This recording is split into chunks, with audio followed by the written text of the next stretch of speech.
That's the way the scholars use the hadith al-da'if.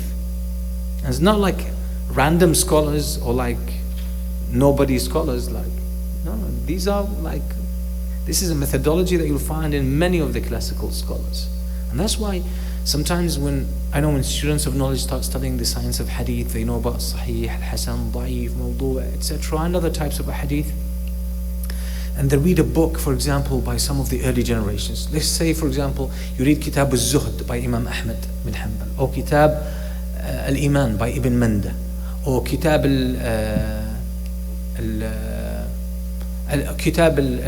al-Iman, for example, by Shaykh al-Islam ibn Taymiyyah. Or you read other books, Kitab al-Sunnah, for example, for al-Akbari, Ibn Battal al-Akbari, and so on and so forth. You read, but you find plenty of da'if hadith, and you say, how come these scholars are using this hadith da'if? How come? Right? And if they read for a modern scholar and they use hadith da'if, they say, oh, this scholar is ignorant about the hadith, or they are no good. Why? Because they're using hadith da'if. When does this happen? When you have a beginner student of knowledge and they have no clue, they learn the basics and they want to apply the basics in their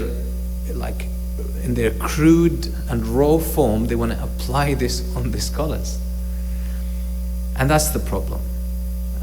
So the scholars use it. They have certain ways where they use al-hadith al-da'if where it's safe to use it, but they will most likely give a clue as to its weakness.